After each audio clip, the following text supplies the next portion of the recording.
I also want to say that this is the very first symposium to be organized under our new program, Leadership in Multi-Faith, the LAMP program, we're calling it. Those of you who know Georgia Tech know that we have this affinity for letters, so everything is in alphabets. So it's the LAMP program, Leadership and Multi-Faith program. It is a joint program with the Candler School of Theology at Emory University and the Ivan Allen College of Liberal Arts here. But we were enthusiastically encouraged in this venture by our benefactor, Mr. Bruce McEver, and I just want Bruce to stand and be acknowledged.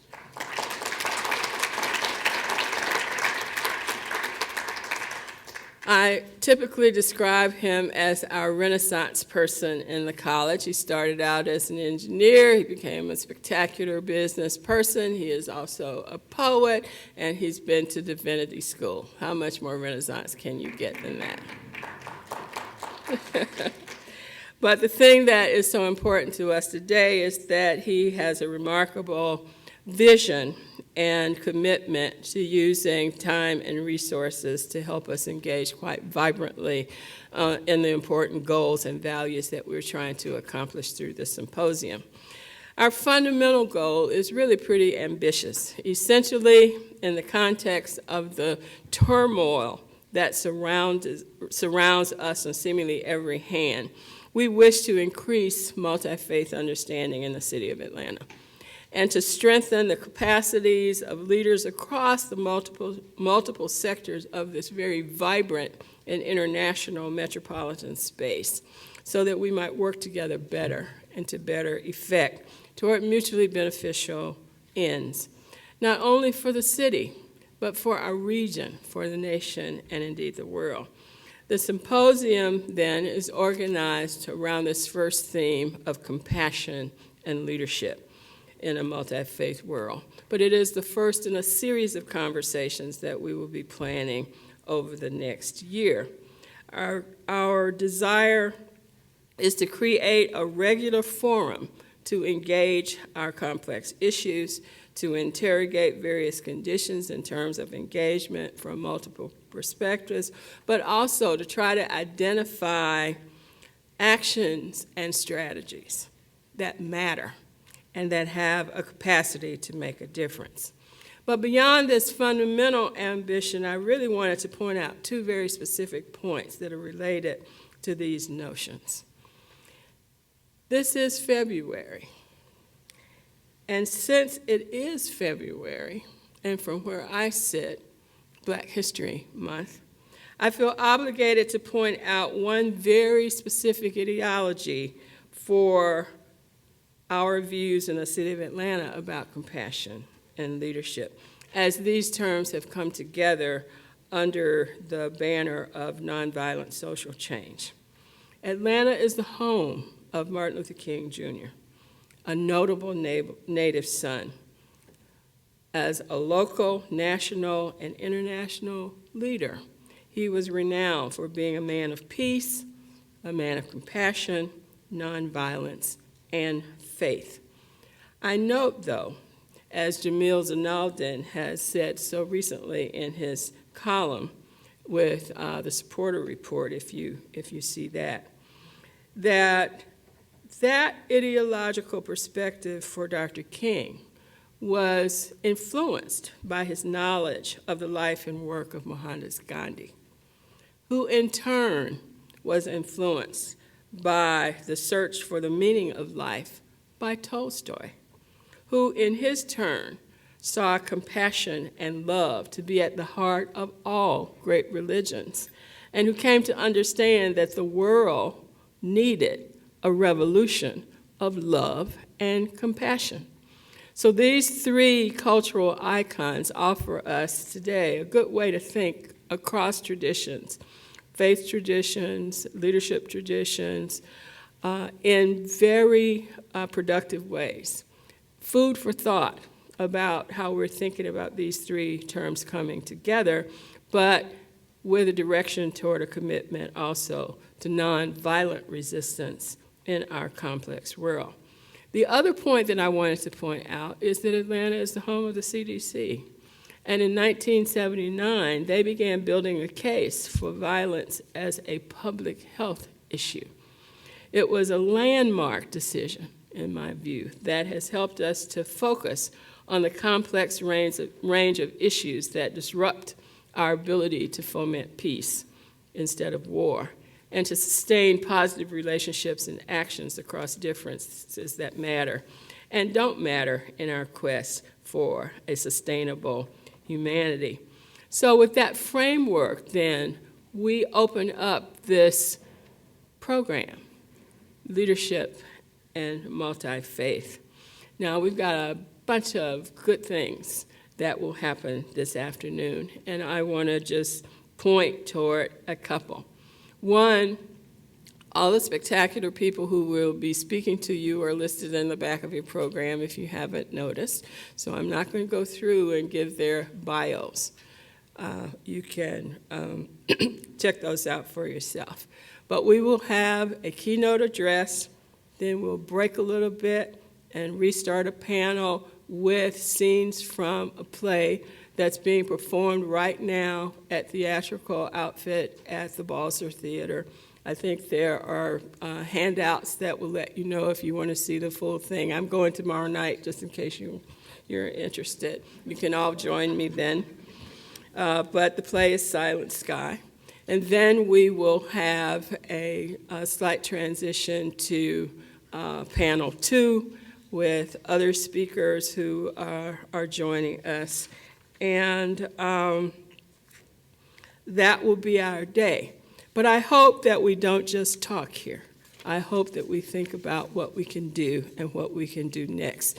So feel free to tap me on the shoulder if you have an idea, or to write something down and share it with us if you want to do that, because we are interested in thinking well about our next steps. So with that said, you know that this is a brand new program. We are making the path as we walk it, and I would like to invite to the stage my partner in this grand venture, Jan Love, Dean of the Candler School of Theology.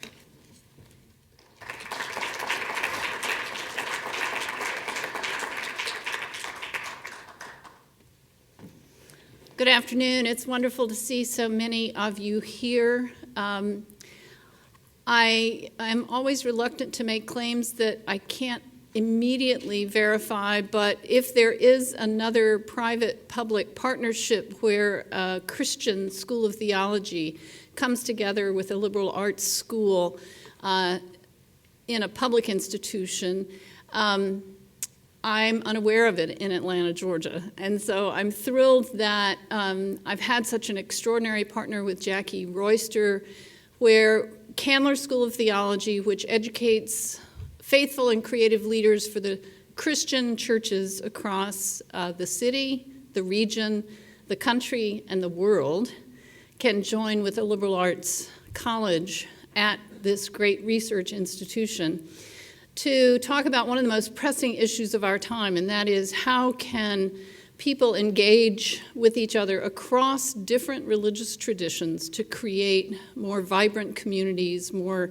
life-giving communities, communities that can end the violence that is often engaged in the name of religion. And that can happen across the world, or it can happen across the street. And if we are successful, this private institution with this public institution, this Christian institution with this non-sectarian institution, if we are successful, our goal is nothing less than to transform Atlanta and the region and the world through the education of leaders here who are themselves already engaged in government or business or other realms of public life, as well as students at Candler who would then themselves go out across into their churches to engage people of other religious traditions for the betterment of their communities. So it's a wonderful launch of the program. We're looking forward to doing this across many years into the future. And I, too, am deeply grateful for the inspiration that Bruce McEver has given us and the determined push that he has provided at every step along the way. But most of all, I welcome you here and look forward to this rich program this afternoon that helps us begin to address one of the central issues, and that is compassion across these many different traditions. Thank you for coming. Well, we will transition now to our keynote speaker, and it's my pleasure to bring up to the stage Dr. Kenneth Knoespel, who is the McEver Professor of Engineering and the Liberal Arts here at the Georgia Institute of Technology, to introduce our speaker.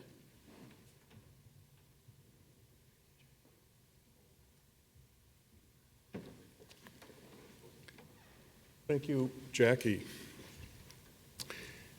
It's an honor for me to introduce our speaker this afternoon, and as I have said coming into the auditorium this afternoon to my colleague from the Task Force from Global Health, there really could be a choir of people introducing Bill Foege, a large group of people who would, in effect, underscore some of the few things that I have a privilege to share with you, and really to embrace your being with us this afternoon.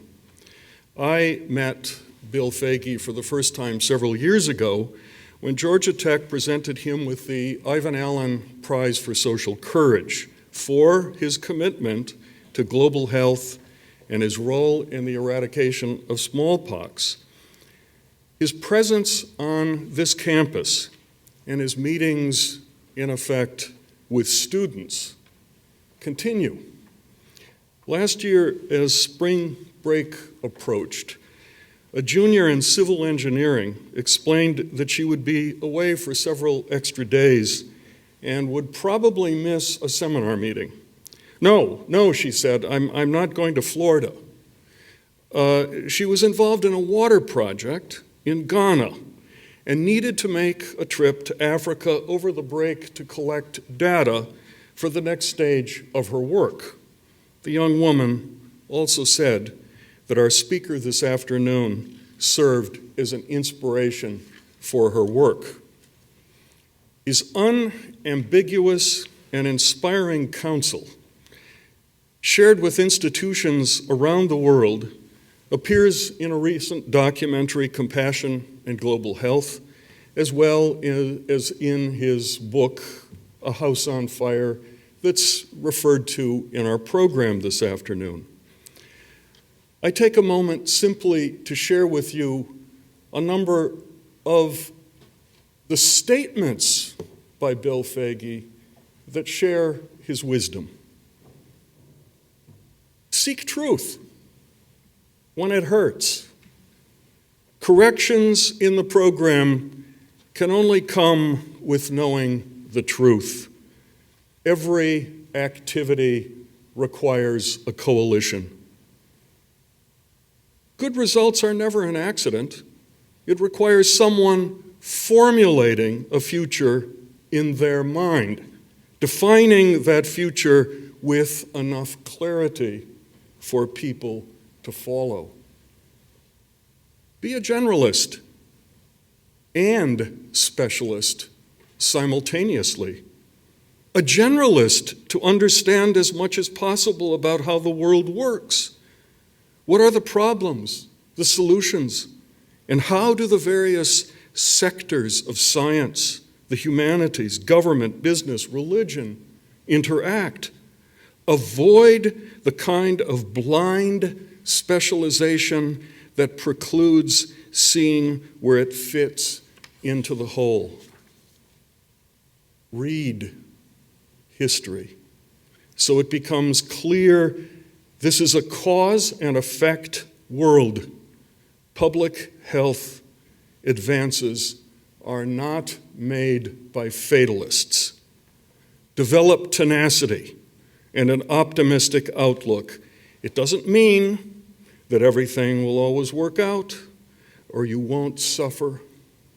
But pessimism seems to be designed to force you to suffer before the fact. And finally, a message that Bill has shared with many people in these past years. The major threat to the world, the major threat to the children is poverty. We all benefit from poverty in the sense that the poor subsidize the cost of our food, clothes, housing, even computers. Poverty is the slavery of the 21st century, and we need public health people to play a lead in correcting this devastating inequity that cheapens all of our gains. Bill Foege has contributed to many institutions.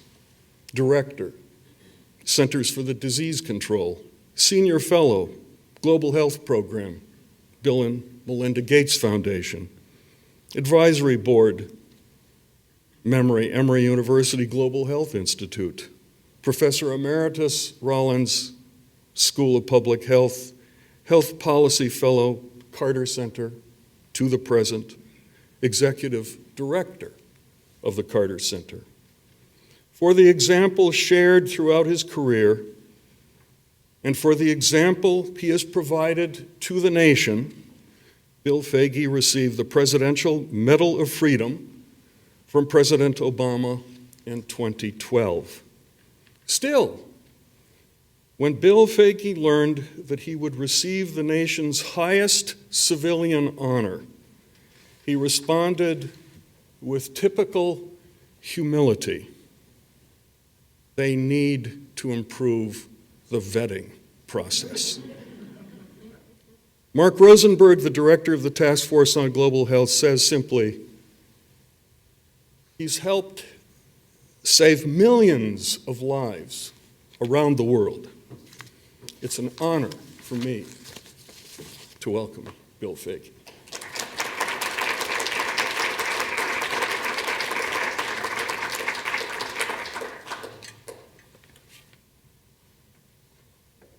Thank you, Ken, for an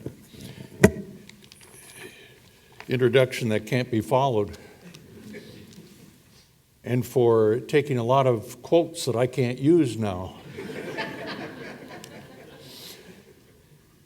Thank you very much.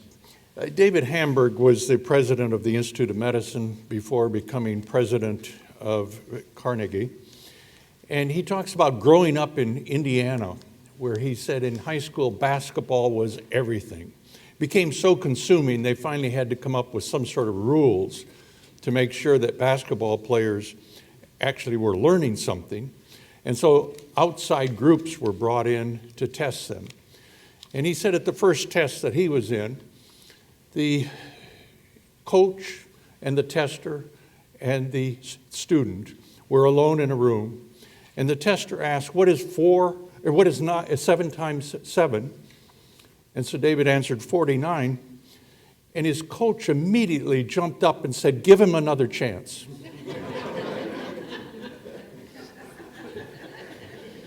So we're a country of second chances, and we have a chance today to again look at a very complicated question.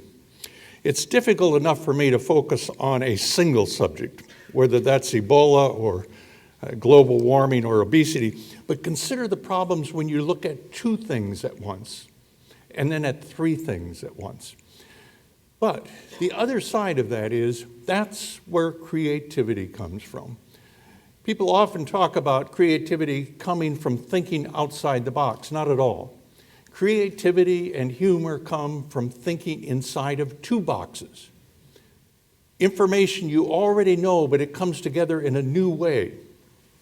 Consider, if I say to you, I never actually got a degree from the University of Iowa because I was only there for 2 terms, Truman's and Eisenhower's. Now, if I have to explain it to you, there's nothing funny about it. So you already knew the part, and that's the same way with creativity. You usually know the parts, but they come together in a new way, and that's what we hope happens today. Some creativity as we look at compassion and leadership and a multi-faith world. E.O. Wilson at Harvard, a famous biologist, he was the first one to describe the fire ant, and he was only 17 years old. But he's written a book about how science and religion come together, and it's called Consilience. And he defines the word as meaning the jumping together of knowledge. And I love that word, and I love that explanation, because that's what we're hoping to do today, the jumping together of knowledge. First, a few thoughts on multi-faith worlds. And I think that's the constant here. And then we're asking, how do we use compassion and leadership to face a multi-faith world? Tradition is the DNA of our beliefs. And I'm going to say that again because it is a profound statement. Tradition is the DNA of our beliefs. For religious beliefs, political beliefs, views of the world, inclination for or against science, we're influenced by tradition.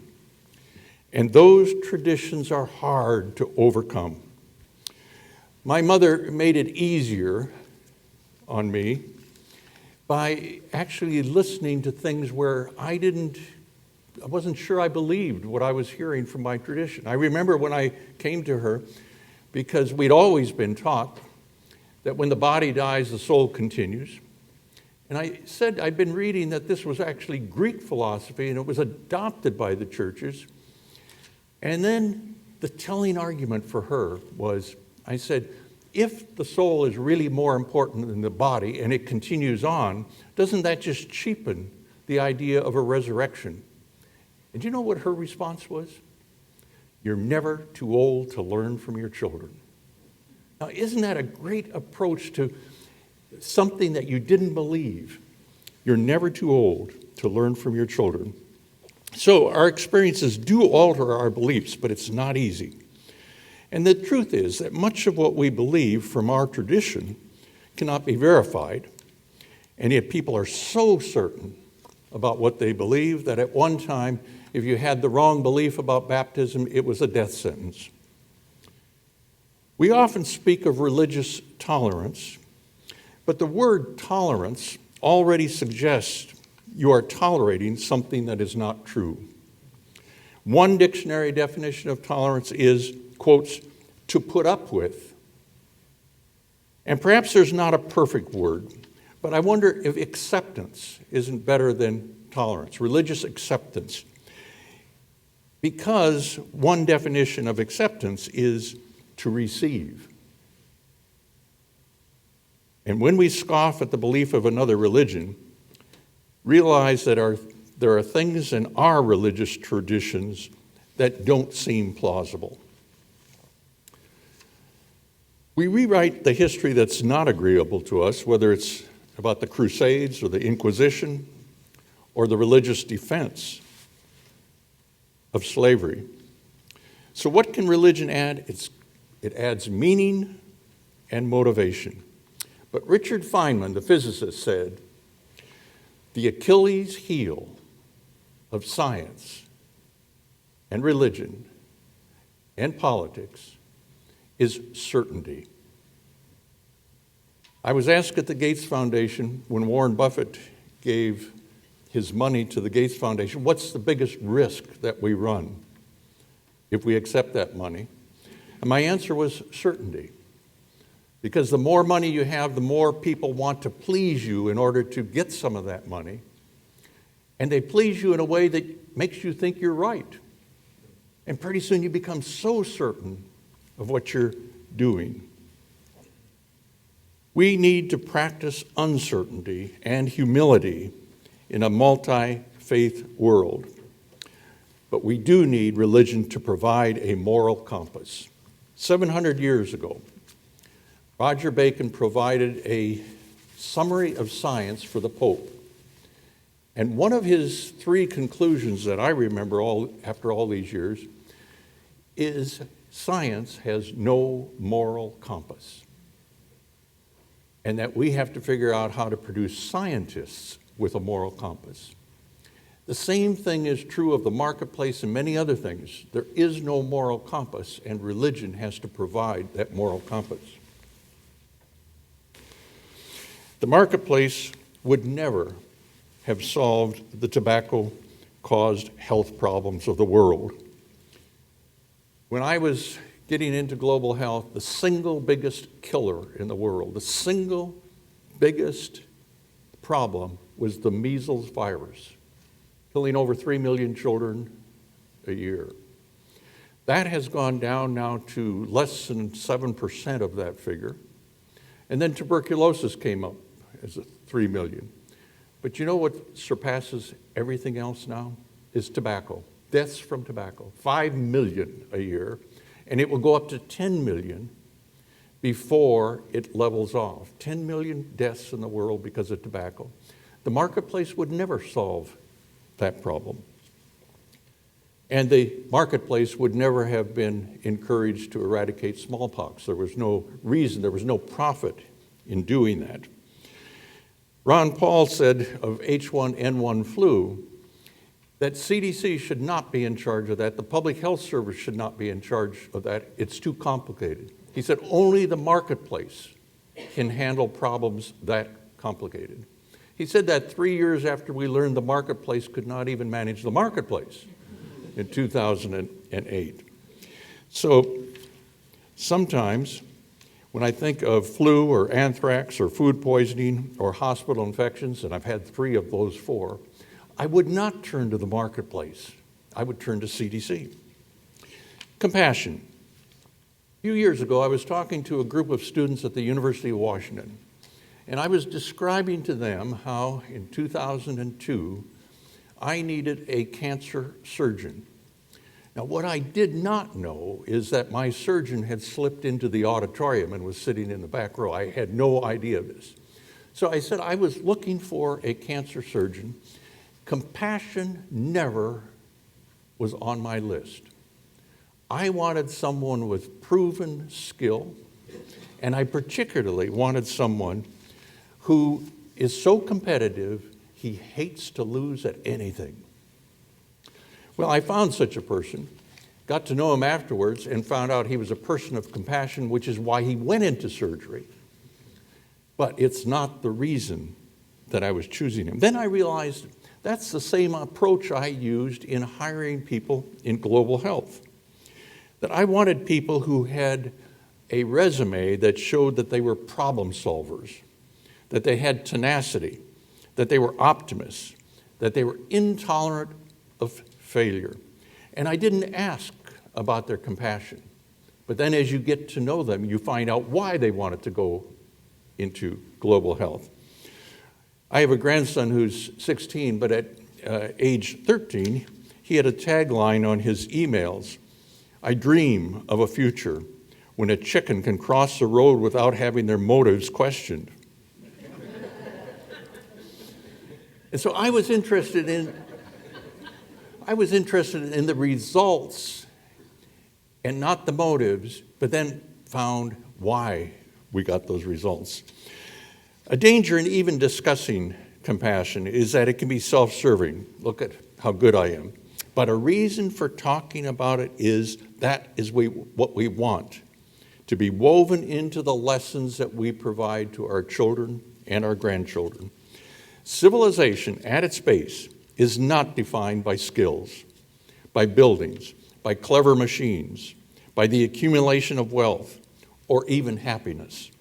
Civilization is finely defined by how we treat each other. We want to raise grandchildren to think of how they treat each other. That requires compassion. Civilization is organized kindness, organized compassion. And we heard about Gandhi. Gandhi once said people often become what they believe themselves to be. And if they believe themselves to be compassionate, he said they often become compassionate. But civilization is not something that's inborn or imperishable. It must be acquired anew by every generation. and education is the technique of transmitting civilization. I used to tell students about grizzly bears. They're loners. And yet once a year during the salmon run, you will see them by the dozens along the river. How is it that they exist? Well, the animal behavioral people tell us it's by not making eye contact with the other grizzly bears. If they make eye contact, there has to be a confrontation. And so they know where the other bears are, but they do not make eye contact.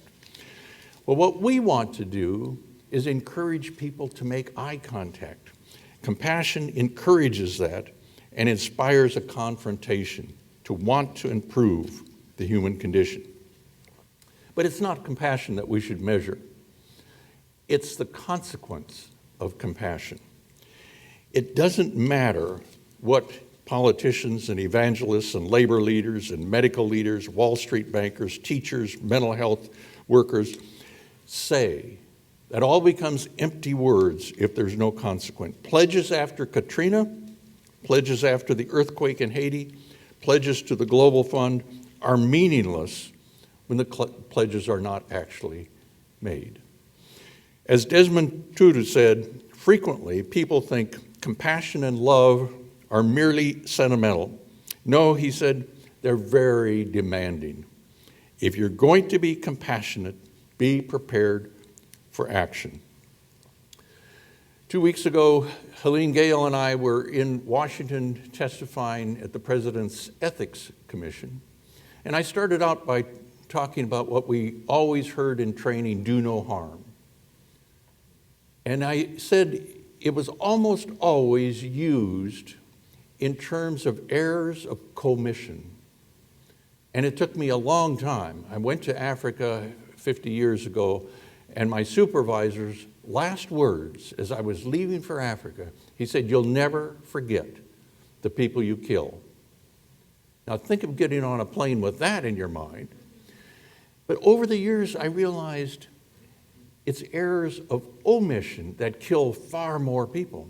It's the science not shared, the vaccines not used, the science not applied. That's what kills people, errors of omission.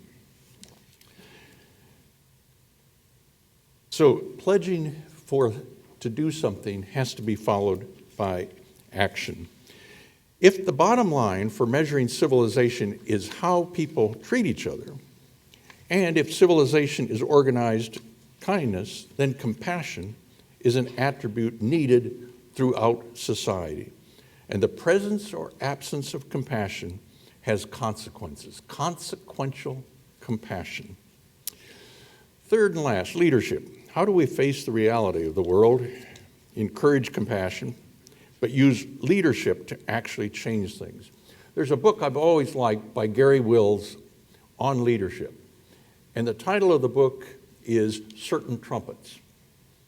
He takes the title from the Bible verse, "If you hear an uncertain trumpet, who would gird for battle?" So he says, if you want to provide leadership, you have to have certain trumpets.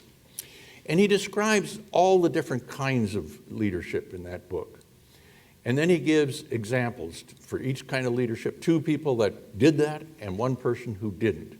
Only 2 of his examples were living people. One was Andrew Young, and he talked about how he brought the black and white world together during the civil rights era. And the other one was Ross Perot, showing how he was a good business leader but not a good political leader. But the major thing to think of in leadership these days is none of us are able to do anything on our own. Everything we do is the result of a coalition. And I used to play a game at a banquet showing how 100 different countries had to be involved just in putting on that banquet. So everything is the result of a coalition. If everything you do is part of a coalition, then the question is, how do you divide good coalitions from the bad coalitions? What makes them productive? Well, there's been some study of this. And it turns out that the best coalitions are involving a agreement to an end product rather than an agreement that we have this same sort of belief. So instead of having an organization because we're all Lutherans or Catholics or Muslims, or because we have an interest in this, you have to have the outcome. And if people agree to that outcome, this becomes an effective coalition. So defining the last mile in your coalition turns out to be very important. And the best leaders of those kinds of coalitions are people who have both executive skills and congressional skills. They know when to make a decision, but they know when they have to bring people together.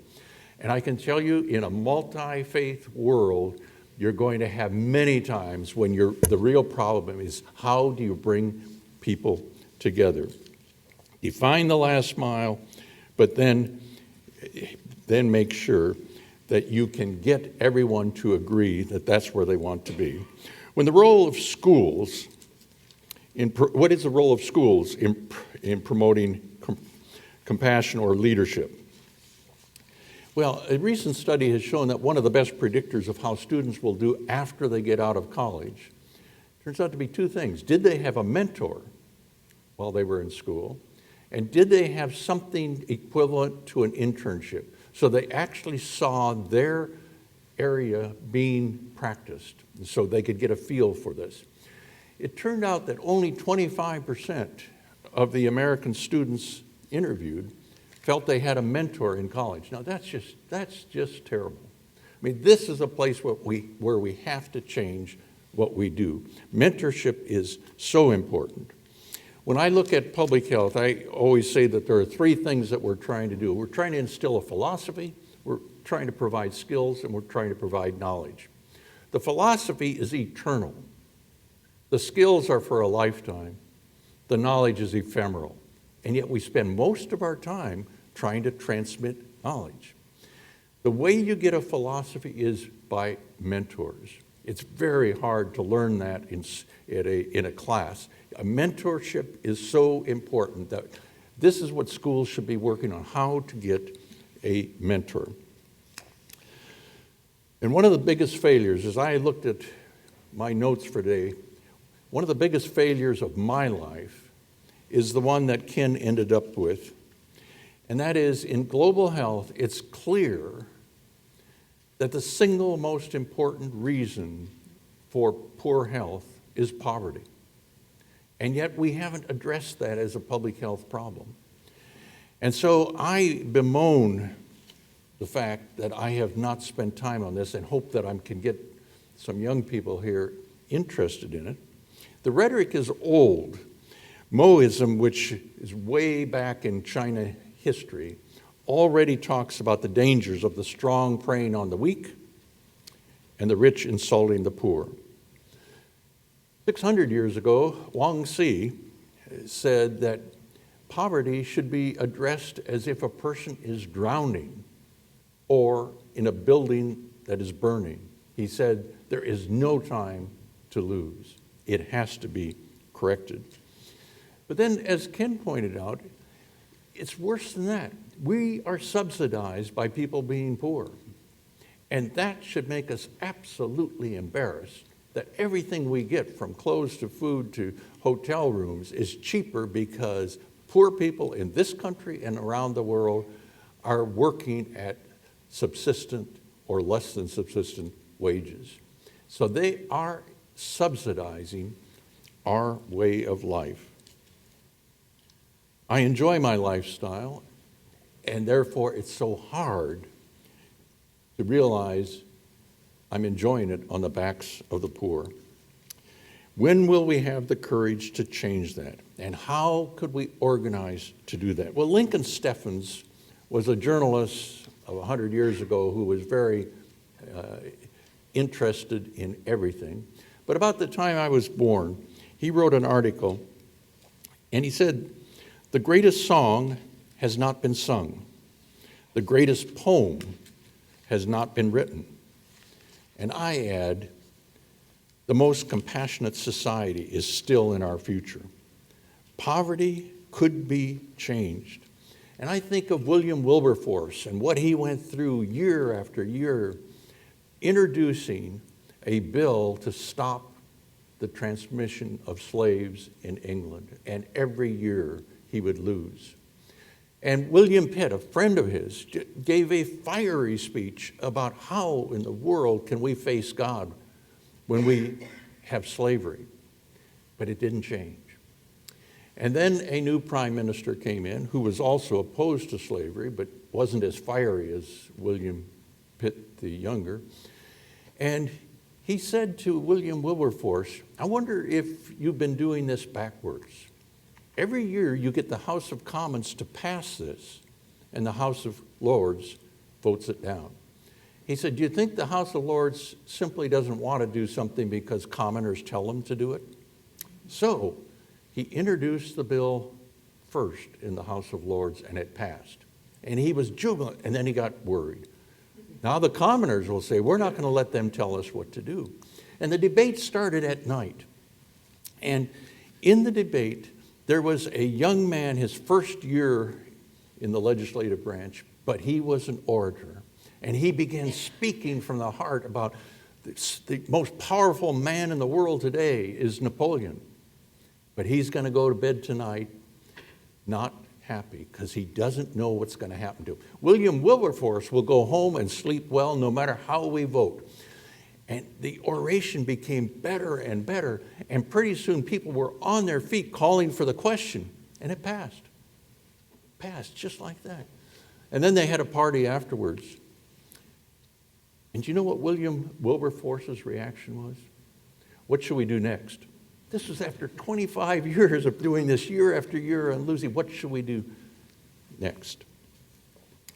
And so, in the twilight of my career, I wonder, where is the William Wilberforce for poverty?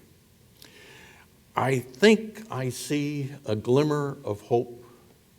5 months ago, here in Atlanta, an organization was formed for a membership organization for people who want to abolish poverty. So it will include poor people, but it will include middle-class people who don't want poverty. And the whole question behind this is, could we get as much power as the AARP, where politicians have to listen to us? The last mile is very clear: no poverty. And compassion could bind the various faith groups to say, we can indeed plan a rational future. Thank you.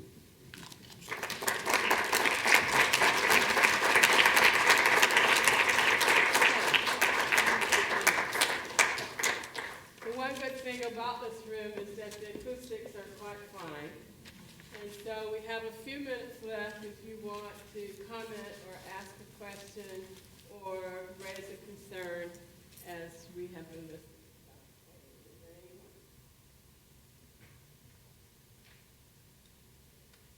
We need rebuttal.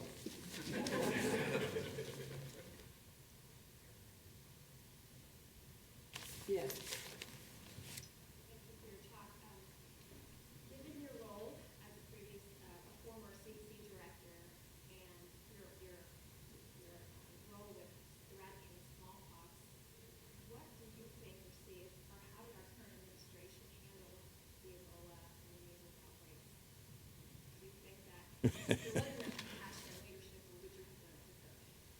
Okay, that's a great question, and let me answer a question first that you didn't ask, which is the question of CDC having started the violence research program. And as many of you know, that was taken away from CDC by Congress when CDC began to look at how could we reduce the risks of guns. And it's only been reinstated in the last year. Ebola, how did we do? The world as a whole did a very poor job of responding to Ebola. And it's not as if we couldn't see that this might happen, because the first Ebola outbreak was in 1976 in what is now the Congo. And there have been literally dozens of outbreaks since then, so we know that it keeps coming back. The virus seems to be in bats, and it doesn't kill the bats. But then when bats bite an animal, and the animal gets Ebola, and then the hunters, when they skin the animal, get the virus into whatever sores they might have. That's how it gets into the human population, and then it disappears after a while. But the world did a very bad job.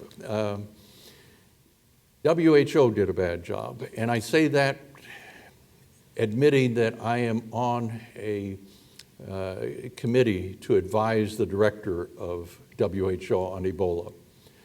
And that doesn't mean they have to accept our advice, but I say that among scientists with some regret that I'm on that committee, but I said there's no alternative. If you're asked for your comments, you should give them.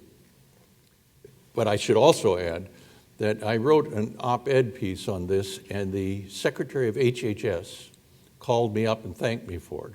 And then she asked, is there anything else that you would suggest the administration do? And my suggestion was stop all airplane flights out of the state of New York and out of the state of New Jersey, and use as your justification that you want to stop the spread of political stupidity.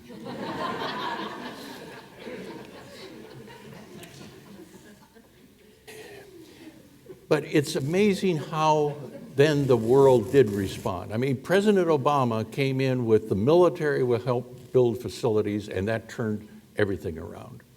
So it wasn't that there was a lack of resources, it was a lack of people didn't know what to do. We set up the World Health Organization almost 70 years ago, and we literally tied their hands behind their back. The United States was trying to protect the Pan American Health Organization, so insisted on strong regional offices for WHO. They became so strong that they can undercut the director in Geneva anytime they want to. So what happened with Ebola? There was a fight between Geneva and the African regional officer. Who's in charge?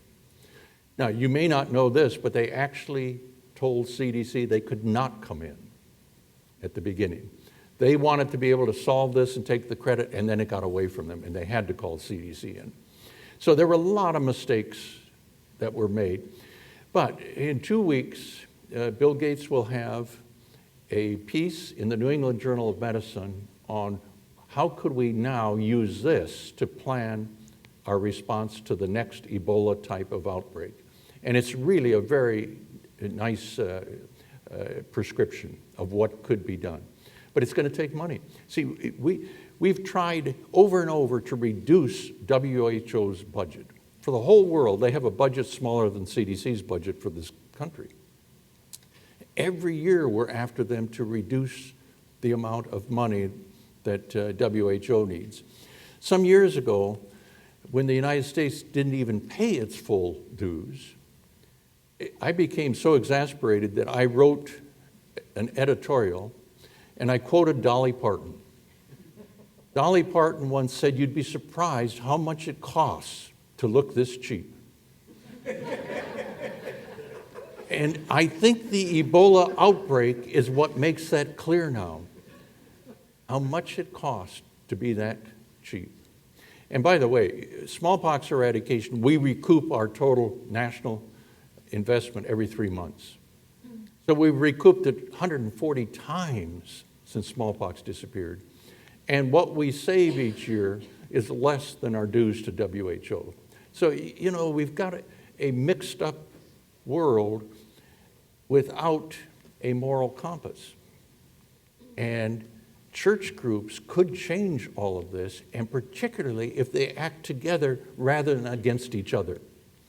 It's when church groups start blaming another church group for something that we get into trouble. But if they acted together, it could be a powerful force in the world. That was more answer than you deserved. Dr. Foege, I like your description of focus on poverty, but could you give us at least a first step, since it seems to me that it's essentially a political problem, not a resource problem?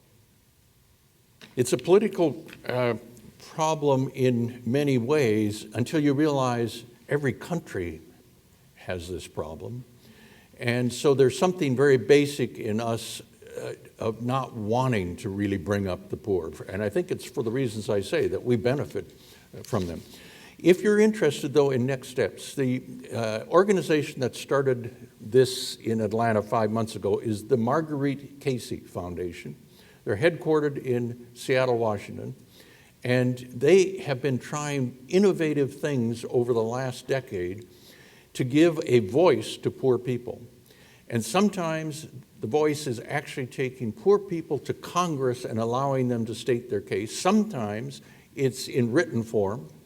And what I've seen over the last 10 years is they identify young, poor people and help them with leadership and speaking, and they become real leaders. And now after 10 years, they see this idea of a membership organization as a possible step forward. So I think it's well worth looking at their website, and particularly a part of their website called Equal Voices.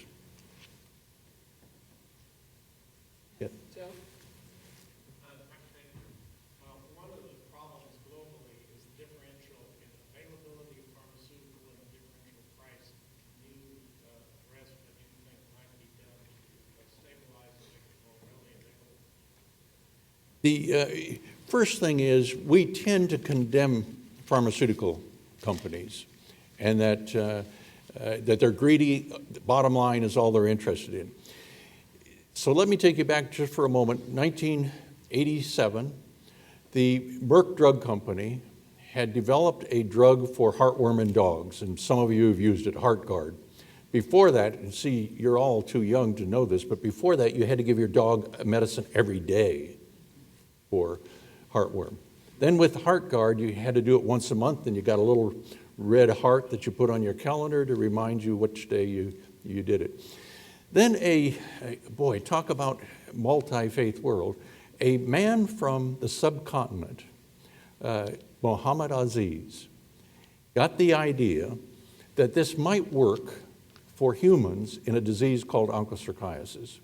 He went to Roy Vagelos, who was head of research for Merck, and Roy Vagelos and other people did some calculations and realized they could never get their money back. And he released the money anyway.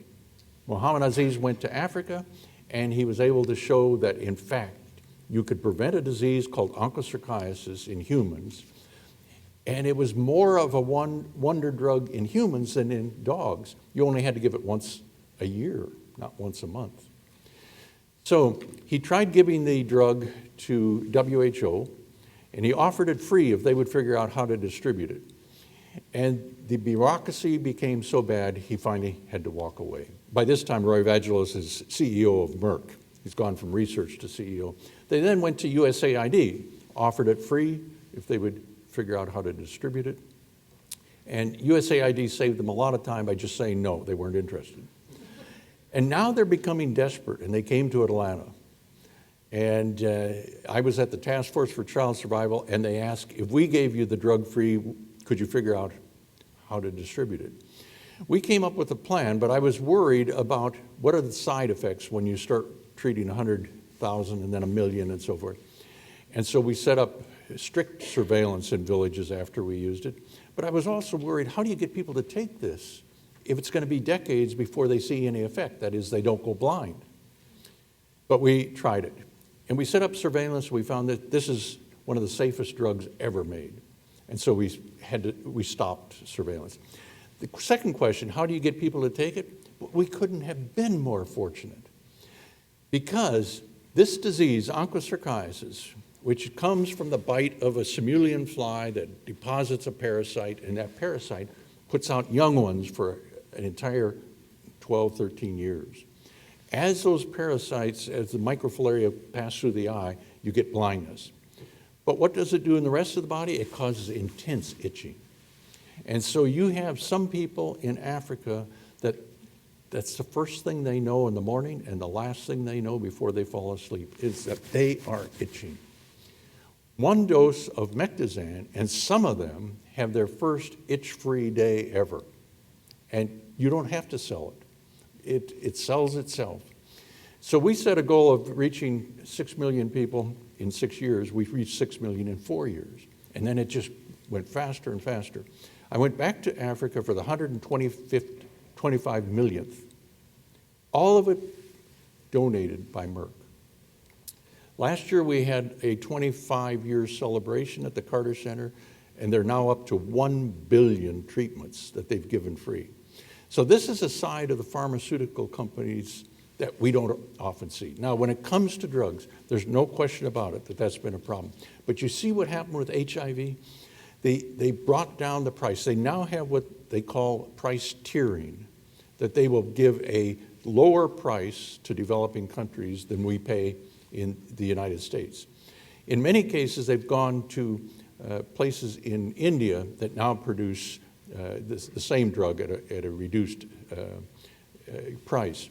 So I think we're gradually learning that we do need price tiering. I think another way of doing this, perhaps in the future, is you use the same price all over the world, but you provide subsidies for countries based on their income levels. That may be a little more palatable to the marketplace than the idea of price tiering. Two last questions. Doctor, could you say a little bit about, what is the progress being made on malaria? Many years ago, I was in Thailand working on the Cambodian border, and WHO indicated that they had a pill, one pill, but if they gave it to either the Vietnamese on one side of the border or the Thai on the other side of the border, they didn't know what to do because it would win their war because of the enormous incidence of malaria. And I haven't heard much about that since then, and I'm wondering, because that's one of the major things in Africa. And one of the problems with malaria treatment is the plasmodium becomes resistant to the medication very easily. And you can reduce that by giving 2 medications at the same time or 3 at the same time. What you're talking about in Thailand, I think, was the Chinese herbal drug that was used, and it's been very effective. But the first resistance has now developed to that also. And part of this is the marketplace likes to compete, and it's hard to get companies to combine and put their drugs into the same pill. In a few instances, we've seen them do this, but that's one of the problems with this. Malaria in general, I think I'm very optimistic. WHO declared a malaria-free world many decades ago, and then they gave up on it because it just didn't work. Bill and Melinda Gates have now said that they're going to try for malaria eradication. It's different for 2 people with lots of resources to make that decision. In WHO, you have a turnover of people all the time, and it's easy for them to divest themselves of promises made by people in the past. But I think the combination of better drugs, the combination of bed nets, and you've seen all the problems with bed nets where people use them for catching fish rather than as bed nets. The fact that there are now some vaccine candidates. There's one candidate where a study in the Gambia showed 6 months protection for 50% of children. So that's not good enough, but it shows that we're beginning to unlock what is it that could be used to make a vaccine. I think that we're going to see real improvements. We've already seen improvements by treating pregnant women. You can reduce the toll significantly. And by treating children, it's not just letting them have repeated infections, that I'm very hopeful about malaria. One last question. Dr. Finger, I wanted to ask you a faith question. I've seen that while compassion may be the motivation for public health actions, religion is being pushed out progressively from people involved in public health. They're increasingly a-religious or anti-religious. Particularly speaking of Candler students who've been in classes at Rollins discussing public health,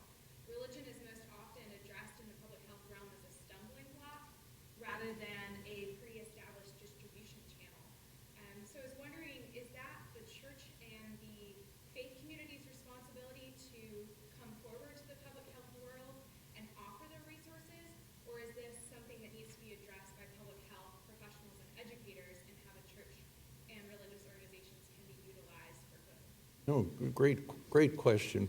The people who used to be medical missionaries are often still medical missionaries, but they're paid by WHO and UNICEF and other groups.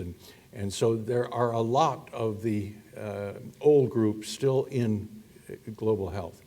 Now, this question of religion seen as a bloc, of course there are those situations. Northern Nigeria, one emir was able to say he thought that the polio vaccine had estrogen in it as a way of birth control and that it had HIV virus in it. If you tangle with culture, culture will always win. And so you can't go in as a Western scientist and say that doesn't make any sense. But you know how they handled that? Northern Nigeria went for a year without giving any polio immunizations, and they ended up having a big outbreak, and they spread this to 12 countries that had already contained polio. But they handled it by getting the vaccine for Northern Nigeria made in Indonesia by Muslims. Now, what a smart thing to do. Now, they should have done it faster and sooner, but it took a while for people to understand that you're not going to just change things by saying this is the way it is. Second, they hired the son of the emir to work in the polio program. And the father obviously thought you're never too old to learn from your children. And so everything changed in northern Nigeria. I don't think Nigeria has had a case of polio now for maybe 6 months. So it really is working. So yes, religion has been a stumbling block for many things. There's no question about it. But who should be making the approach? It should be both. There was a time when a lot of the hospitals in this country, look at Baptist Hospital, St. Joseph's and so forth, were actually church-run hospitals.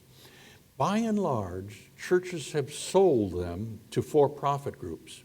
And I can tell you that will never be reversed. For-profit will never sell back to a church that wants to do a non-profit hospital. It's not going to happen. So we know the direction that this is going. But churches have been very slow to ask, okay, what's the alternative? If we're truly interested in better health, think of all the things churches could do with smoke enders and with diet programs and exercise programs and programs on car safety and on that could be run out of churches. And some of this is done. We were talking about Gary Gunderson the other day, and he has been very important in making this happen in some places, but it's not a widespread thing as yet. So I think both of them have to come together. Public health communities need the churches, not just for the moral compass, but for doing the work. And churches need to see that they're actually changing the lives of people and not just preaching to them.